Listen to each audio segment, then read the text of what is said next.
Good day and welcome to officer.com. I'm Lieutenant Frank Borelli, your host today, and I am here with Mr. Bob Plaschke of PepperBall. He is the CEO. Our podcast title is Doing More with Less: How Non-Lethal Tools Help Departments Protect Officers and Communities. And I got to tell you, folks, after being 40 years in law enforcement, there's a lot of information here that I do truly appreciate. Now, my guest, Mr. Plaschke, is the CEO of PepperBall, as I said. PepperBall is a global leader in non-lethal technologies trusted by law enforcement agencies in more than 60 countries. Now, for everybody watching, listen to that. It's not just the United States. More than 60 countries. That says something. With a background in building and scaling technology companies, Bob joined PepperBall 5 years ago with a clear mission to give officers better tools to resolve dangerous situations safely. You'll hear that throughout our conversation. He regularly speaks at law enforcement conferences and hosts the podcast First Response with Bob Plaschke. And I've told him before, I look forward to being a guest on his podcast with industry leaders, police executives, and other public safety practitioners about the challenges facing modern policing. And there are a ton of them. But good day, Bob. Welcome to the podcast. Thank you, LT. I should say Frank, and absolutely we'll have you on the podcast. Just remember, I have the perfect face for radio, so do what you want with the video. But let's talk a minute. I recently had the privilege, the honor, the fun of testing a TAC Patrol launcher from PepperBall. I was amazed with the accuracy, the energy delivery, and all of that. But let me start out by asking you this. You go around, we just talked about your bio and all the different places that you present. You talk about, the options, I would assume, the use of force issues, the non-lethal options. What are you hearing as feedback from the police chiefs and the sheriffs and the CEOs of agencies? What do you hear from them? And then how is PepperBall responding to address whatever concerns they might have?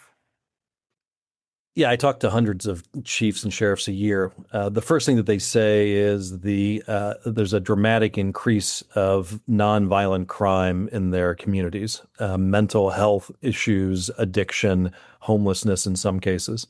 Secondly, there's just a very strong increase in social pressure and social media to not use aggressive use of force generically, but specifically to these nonviolent subjects, people that are, that need to be managed, but should be managed as humanely as possible.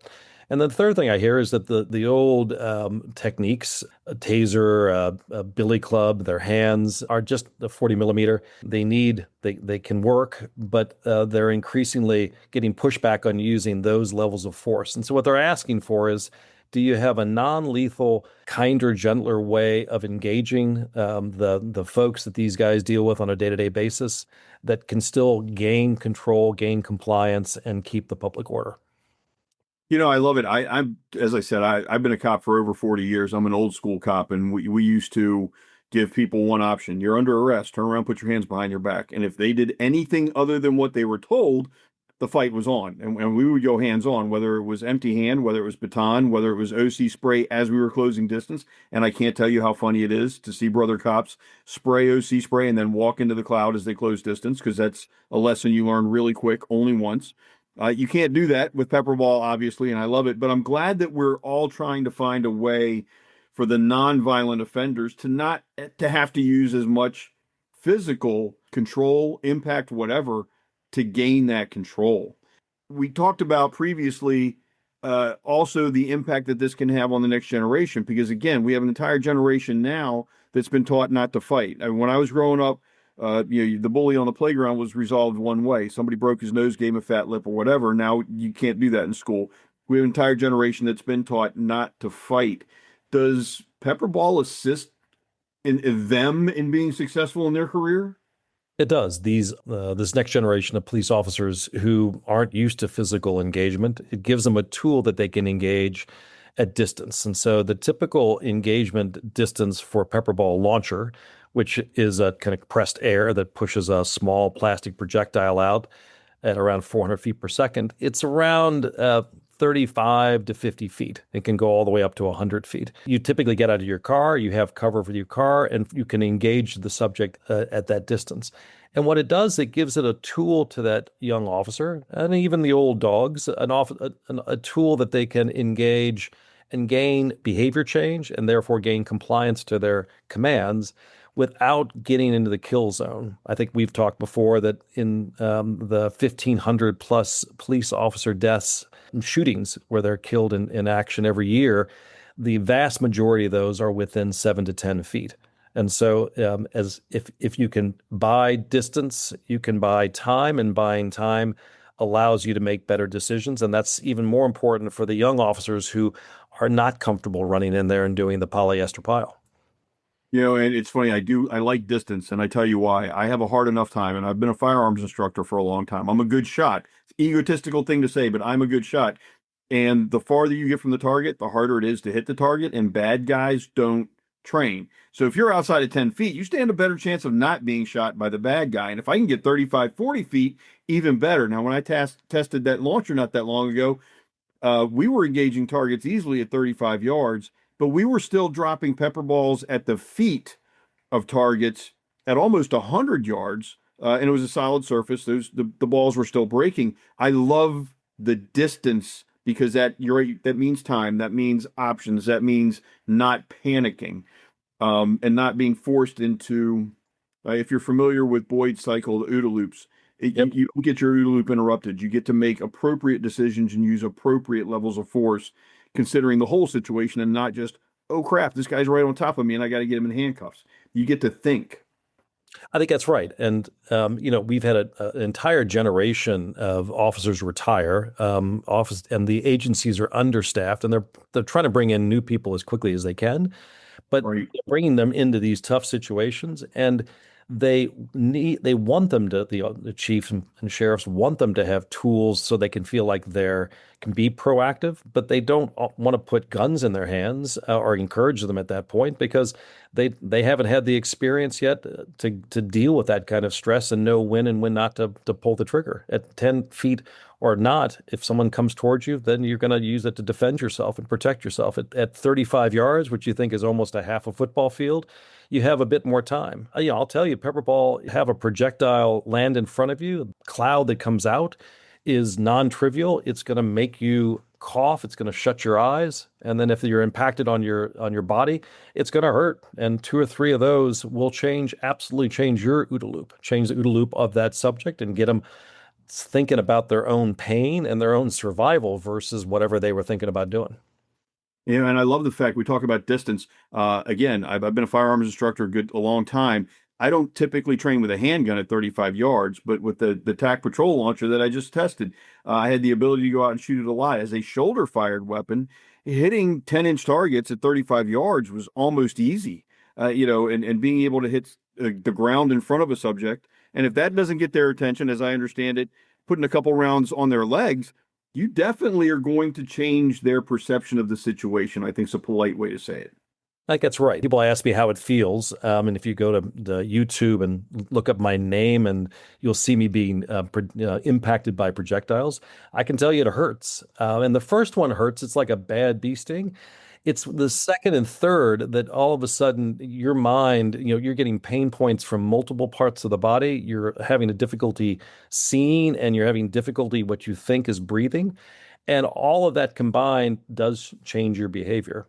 I will say though, unlike the OC spray, that once you get on that, that's an hour of decon, as you may remember, and that's a painful decon. Not more than an hour, but yeah. The pepper ball, the way it's formulated, it's 5 to 15 minutes of decontamination time, either for the officer or for the subject. And in 10 to 15 minutes, you're up and walking. And that's powerful because, again, 20 years, 20 million projectiles downrange across 60 countries. No one's ever died.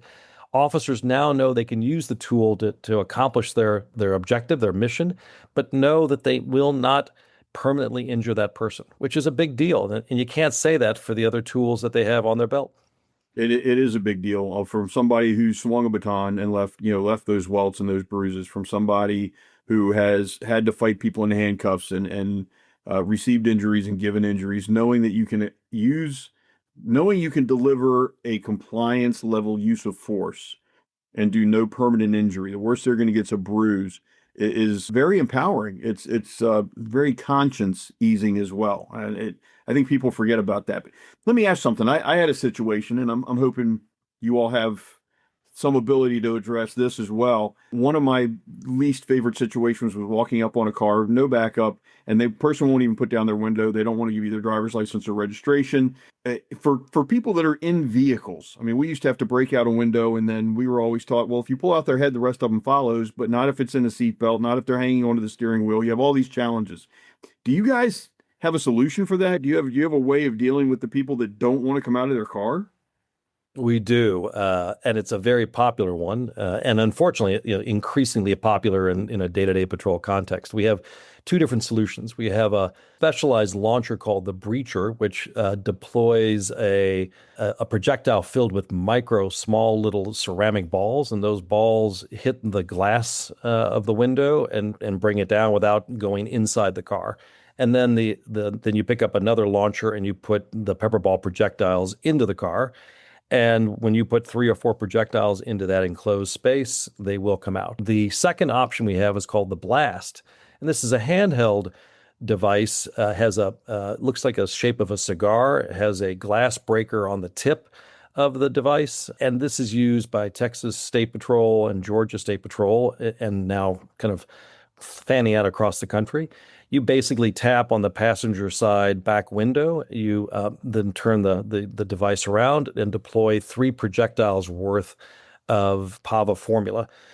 I've never seen, we have contests for officers. We've never had anyone stay more than 10 to 20 seconds in the car, and that's the police officer who's a bit more used to it. And so civilians come out immediately, and it does exactly what you said, Frank. It means that the officer doesn't have to go and pull them out, doesn't have to hurt themselves or hurt the guy or gal in the process.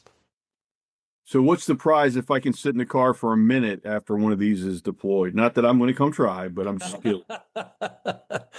Well, we can talk offline. I'll get you one of those TAC patrols for yourself. Thing that we tell officers, and they really do understand, is that let's use that situation where you've broken the window and you put the PAVA projectiles in there. You can just sit and wait. If the person can, if you think about it, if they can stay in there for 30 seconds, well, yeah, good for them. If they can stay in a minute, good for them.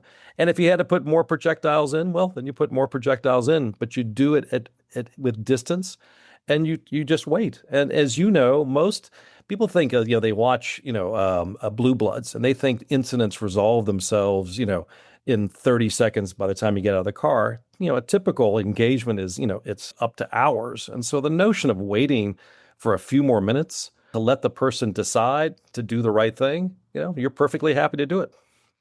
Time is always on our side. One of the things I remember hearing in the academy over and over again was never be in a hurry to die. Like you take the time. If I can break out a window and put in 3 projectiles, awesome. And then I can back off and wait, because I can put as many as I want through that open window just based on experience from 30 yards away, and know that they're going to bust someplace inside that car. And eventually that person's going to get tired of choking and crying and everything else that moves in your face as this stuff gets into your system, and they're going to come out. One of the things one of the use cases that we provide, which is unique to PepperBall, is that just someone, they'll typically get in their house and they'll just barricade themselves in a bathroom or in a bedroom, and they just say, I'm not going to come out. You just basically put the projectiles at the base of the door, and the powder goes under the door, and you just, as you said, you just let them cook, and they will come out, and it's much better than you having to go in sight unseen and not knowing what's on the other side of the door. Yeah, indeed. So let me one last question for you. You go around the country, you go around the world, you talk to the CEOs, the chiefs, the sheriffs, and everybody else. There's always this big push to reduce use of force complaints, but inevitably somebody's answer is something that restricts the officers or somehow increases their risk. So how do you talk to command staff about non-lethal tools like PepperBall for managing the challenge of reducing use of force complaints, but without tying their officers' hands? Well, and what we say is you're putting a tool in an officer's hand, young, old, or the otherwise, that has never permanently injured anyone, that has never killed anyone. And it's a tool that works at extreme or at long distances. And it's a tool that's very, what I would call, very video friendly, because in effect, you can see the projectiles go on the ground in front of someone, you can see the officer waiting. You can see the officer moving up and maybe hitting them in their legs. But you're giving them a tool that protects them in their career and protects them emotionally as well. As you know, Frank, we talk on my podcast a lot about mental health. I've never met an officer that enjoys hurting someone, and every person that they hurt, that is it's a bit of a mental kind of piece of baggage that they're going to take on with the rest of their lives. And if they really have to hurt someone or actually unintentionally or unfortunately kill someone, that is something that typically will end a career, at least end it prematurely. So we say this tool gives those officers the confidence to do their job, to feel like they can protect the order, but not walk away either themselves hurt or doing something that's going to affect them and their careers for the rest of their lives. So it's interesting to me, Bob. We started this conversation. I mentioned the podcast title, How Non-Lethal Tools Help Departments Protect Officers and Communities.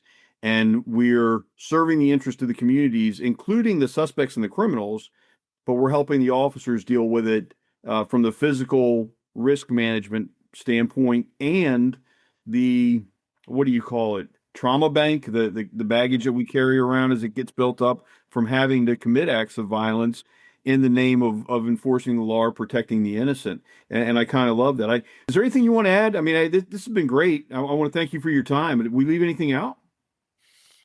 No, I think the only thing that I'll say is, to finish up, is that the reason it's in 60 countries, the reason that PepperBall is used day-to-day patrol across 5,000 agencies in the United States, across all major federal agencies, is that it is non-lethal.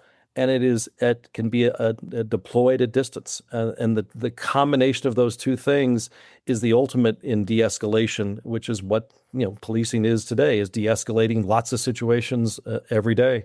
So that, and the last thing I'll mention is just our tremendous respect and appreciation for you, Frank, and all of the fellow officers. We're coming up on Police Week in a couple of weeks. It's the time to remember all those that have fallen, and it's the time to remember what heroes you guys are behind the badge, to walk out and to walk into danger every day and to do it over and over with a level of professionalism and respect and care that I think is amazing. So, just to say appreciate you and appreciate what you've done in your career.